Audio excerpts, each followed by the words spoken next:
quiero saludar a nuestro siguiente invitado. Nos acompaña ya Fabián Yazic, quien es experto en autonomías y descentralización, para hablar de este tema que para muchas regiones se ha convertido ya en un anhelo, el pacto fiscal. Señor Yazic, buenas noches y bienvenido. Paola Saavedra lo saluda desde los estudios de Televisión Universitaria. Muy buenas noches, estimada Paola, tanto gusto en saludarte.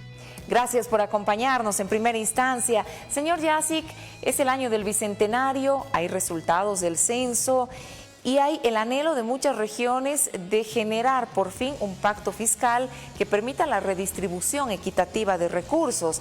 ¿Qué se necesita para poner el tema en agenda y para hacer realidad ese anhelo de varios departamentos del país? Bueno, primero, voluntad política, por supuesto, de todos los actores, especialmente del nivel central del Estado, que de acuerdo a la norma, la Ley Marco de Autonomías establece una disposición transitoria que luego de conocerse los datos del censo, a 6 meses de conocidos los datos oficiales, debería instalarse un diálogo de pacto fiscal a partir de una propuesta que elabore el Servicio Estatal de Autonomías conjuntamente con el Ministerio de Economía y Finanzas Públicas. Esto es fundamental, es decir, si hay esa voluntad política de parte del nivel central del Estado, puede darse y materializarse la necesidad. Yo diría que más que un pacto fiscal estamos hablando ya de un nuevo orden fiscal. Y claro, tener conciencia de lo que realmente está sucediendo en términos fiscales en el país, especialmente de la situación del financiamiento de las autonomías en nuestro país. Y ahí la situación es dramática, pues, ¿no? En el caso de las gobernaciones, para que tengas una idea de la necesidad de generar mecanismos de un nuevo orden fiscal, en el caso de las gobernaciones es crítico porque de todas las fuentes de recursos que tienen las gobernaciones, que no son muy sostenibles porque casi todas las fuentes, exceptuando un mecanismo de compensación que tiene también un origen en los recursos naturales, en la explotación de recursos naturales, todas las fuentes han tenido una disminución dramática desde el año 2014, que fue el año de referencia, el año en el que mayor presupuesto han tenido todas las entidades territoriales autónomas. En el caso de las gobernaciones, las 9 gobernaciones, el año 2014, recibieron de transferencias de todas estas fuentes de recursos. Hablamos del IDH, del impuesto especial a los hidrocarburos, del fondo de compensación departamental, de las regalías. Algunos reciben hidrocarburos, otros reciben regalías mineras y un poquito de regalías forestales, que es muy marginal. De todas estas fuentes, el 2014 las 9 gobernaciones recibieron 9.800 millones de bolivianos. Ese fue la cúspide de la cantidad de recursos que se tenía el 2014.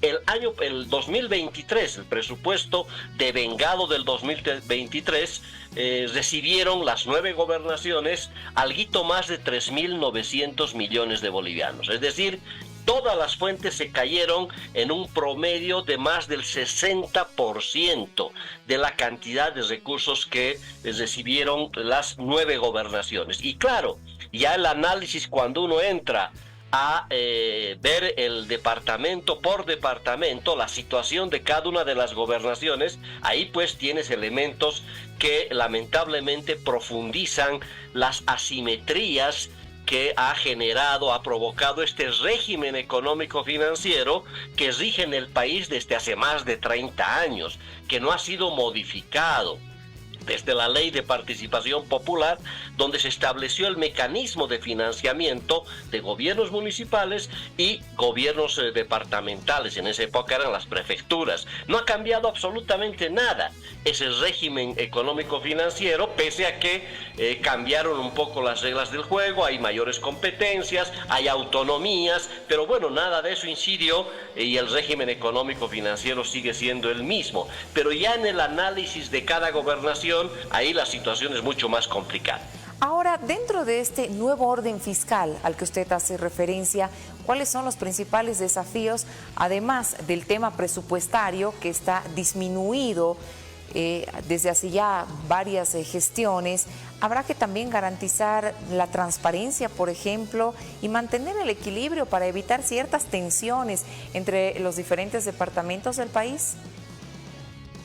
Bueno, lo primero, tenemos que buscar algún mecanismo que supere estas odiosas asimetrías que hay en los recursos que reciben las gobernaciones. Primero evaluaremos un poquito lo que pasa en las gobernaciones, luego entraremos al análisis de los municipios, que es una realidad totalmente distinta. En el caso de las gobernaciones, el 2014, que era el año que más recibieron, como lo vimos, en el caso de la gobernación de La Paz, para ponerte un ejemplo, el 2014, la gobernación de La Paz para la inversión pública departamental recibió algo más de 620 millones de bolivianos.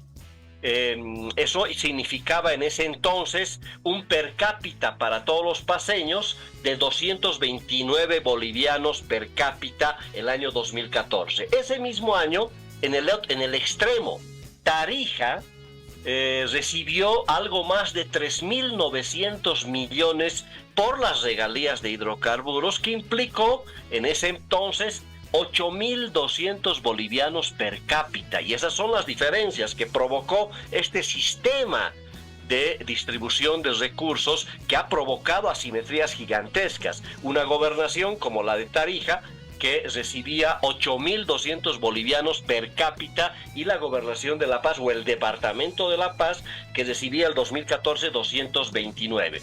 El 2023 ya los recursos que han disminuido en un 60% implicó para La Paz, para la gobernación de La Paz, disminuir de 625 a 430 y pico millones de bolivianos. Eso significa un per cápita de 146, más o menos 146 bolivianos per cápita.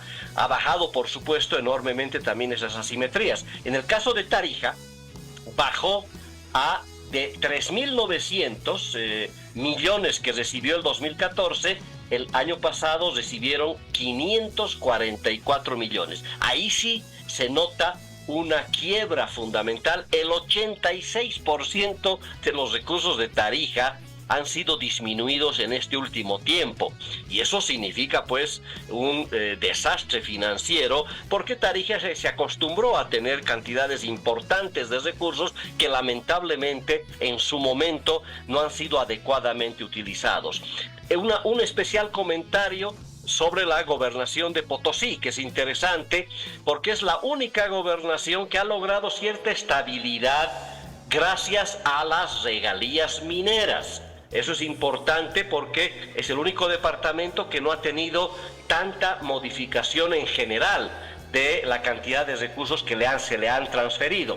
En 2014, la gobernación de Potosí recibió algo más de 870 millones de bolivianos. El 2023 se le ha transferido como 829 millones, es decir, un poquito menos, casi el 5% menos de los recursos. Es la única gobernación que se ha mantenido relativamente estable en el tiempo. A eso deberíamos tender, a que no haya tanta diferencia. Después de 10 años, ¿te imaginas esa cantidad de recursos que bajen 80%, 60%? No hay pues gobernación que pueda manejarse administrativa, gerencialmente, con esta fluctuación gigantesca que depende lamentablemente del comportamiento de las materias primas, de las exportaciones, de los recursos naturales, de la explotación de recursos naturales. Y ahí está la gran debilidad de las gobernaciones. Si a eso le sumamos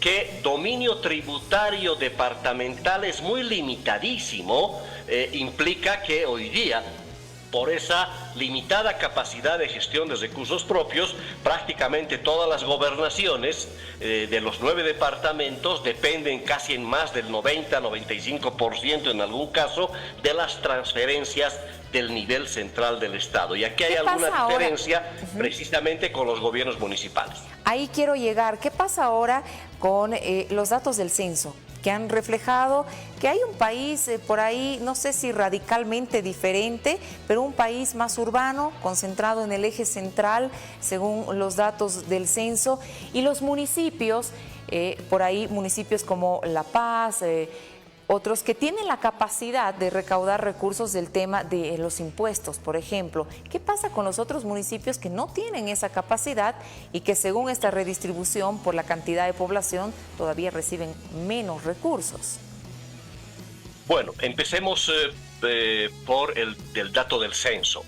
El censo ha arrojado unos datos que ya fueron proporcionados por el INE. Falta el dato cualitativo, que es fundamental, conocer la realidad socioeconómica ya desagregada por manzano a nivel urbano, por comunidad a nivel rural. Ese dato todavía no lo conocemos. Según el órgano electoral, ya le proporcionaron esos datos al órgano electoral, solo en términos de población, pero el INE todavía nos debe esa información, que es vital, que ojalá llegue antes del inicio de las campañas de las elecciones generales, porque eso nos va a mostrar una radiografía más completa de la realidad del país y de cada uno de los municipios. Pero en términos de población, ya el dato que tenemos ha sido frustrante para muchas autoridades subnacionales, y con razón, porque esperaban un dato poblacional mucho más importante, especialmente en las principales ciudades capitales más el Alto. Esto no fue así. La ciudad de Santa Cruz de la Sierra, el Alto, La Paz, la ciudad de La Paz y la ciudad de Cochabamba han disminuido más bien su porcentaje ponderado nacional, es decir, el peso poblacional que tenían en el 2012 ha bajado un poquito, y eso marca que definitivamente, según el censo, no han crecido estas ciudades como se esperaba. Pese a ello, evidentemente, todavía continúa una importante concentración de la población en áreas urbanas. Casi el 50%, se esperaba que más del 50% se reúnan, se concentren en las 3 regiones metropolitanas del país. Según el dato del censo, se concentra el 45%, pero sigue siendo importante. Todavía no tenemos el dato de población urbana y rural que nos tiene que dar el INE, pero se estima de que estaremos superando el 70-75% de la población que vive en áreas urbanas. Entonces, ¿cuál va a ser el impacto en los municipios? Y ahí hay una dificultad por la manera como se hizo el censo. Primer impacto que hay que tomarlo en cuenta: el director del INE, cuando presentó los datos en el departamento de La Paz, habló de que más o menos 200,000 personas se habrían trasladado a sus municipios de origen en el departamento de La Paz, solo en el departamento de La Paz, en desmedro de población censada en el municipio del Alto y en el municipio de La Paz. Eso significa una importante omisión censal, que no tenemos todavía el dato de la omisión censal del conjunto del país, pero ya con ese dato que estimó el propio director del INE, uno se puede dar cuenta de que evidentemente ese fenómeno de traslado de población va a perjudicar a los municipios más poblados, en este caso de las principales ciudades y capitales más el Alto. Y claro, ese dato censal que arrojó el censo va a servir para los próximos 10 años. Eso significa que la inversión pública municipal se va a ver afectada, porque se han censado menos gente de la que debería haberse censado ese día, pero esa gente va a seguir recibiendo servicios públicos a lo largo de los próximos 10 años. Y ahí la dimensión de ese perjuicio lo tendrán que establecer los propios alcaldes. ¿Qué es lo que pasa en general con los recursos de los gobiernos municipales? Voy a concentrarme en las 10 ciudades capitales más el Alto.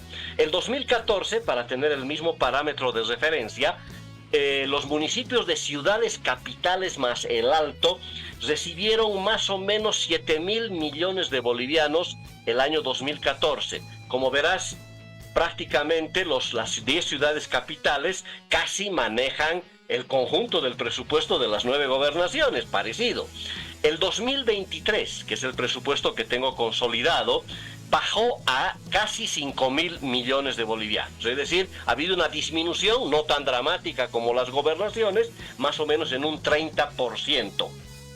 Pero ¿cuál es la situación de la realidad de los gobiernos municipales más poblados, las 10 ciudades capitales más el Alto? Si bien tienen obviamente dominios tributarios municipales importantes como son impuesto a bienes inmuebles, impuesto a vehículos, transferencia de estos bienes.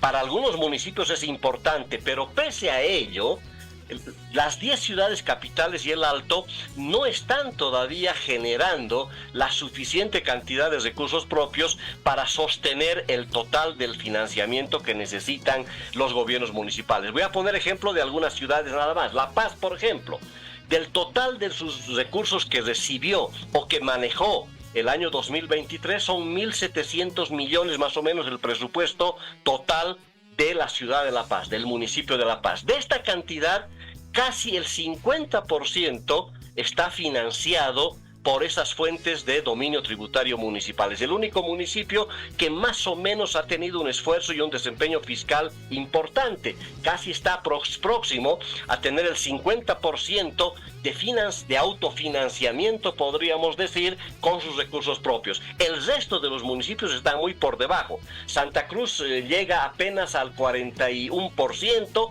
el Alto no llega a cubrir ni el 30% del total de su presupuesto, que llega a 1.200 millones de bolivianos más o menos, no llega ni al 30% con la recaudación de sus recursos propios. Ahí hay una dificultad en la recaudación de estos impuestos. El resto de los municipios es 20%, Potosí, Cochabamba 40%, 45% más bien, Tarija 39%, Cobija 17%, es decir, hay dificultades, pese a que son los municipios que tendrían mejores condiciones de generar recursos propios, no lo están haciendo en la magnitud que se desearía. Por tanto, tiene que haber un desafío importante también de corresponsabilidad fiscal de estas ciudades capitales más el Alto. El resto de los municipios, muy bien, es decir, los 329 municipios restantes, algunos de ellos ciudades intermedias como Viacha, importante, o Warnes en Santa Cruz quizá, o Quillacollo en Cochabamba, tienen alguna posibilidad de captar recursos propios, pero el resto de los municipios más chicos, de menos de 50.000 habitantes, de 15.000, de menos de 15.000, no tienen condiciones de generación de recursos propios y dependen casi en un 100% de la transferencia de la coparticipación tributaria. Esa es la realidad fiscal de la mayoría de los gobiernos municipales en el país. Señor Jásic, yo quiero agradecerle por esta entrevista y para cerrarla, por favor, y brevemente, ¿el año electoral va a influir en que podamos trabajar en este tipo de temas? Bueno, va a ser importante que se introduzca esta realidad fiscal de las entidades autónomas, las 9 gobernaciones, los 339 municipios, para ver que los candidatos a nivel nacional le ofrezcan alguna propuesta, alguna alternativa fiscal, a ver qué propuestas hay para resolver la base material de las autonomías. Debería ser una agenda de debate importante para el planteamiento de los candidatos que van a postular a la presidencia del país. Señor Jásic, le quiero agradecer por este tiempo dedicado a Cartas sobre la Mesa. Como siempre es un placer conversar con usted. Lo estaremos convocando porque hay mucho que hablar en torno a este tema. Buenas noches y bienvenido siempre. Muy buenas noches, tanto gusto en saludarte. Fabián Jásic, quien nos acompañó para hablar de este que es un tema central, fundamental, el anhelo de muchas gobernaciones y municipios de replantear este nuevo orden fiscal.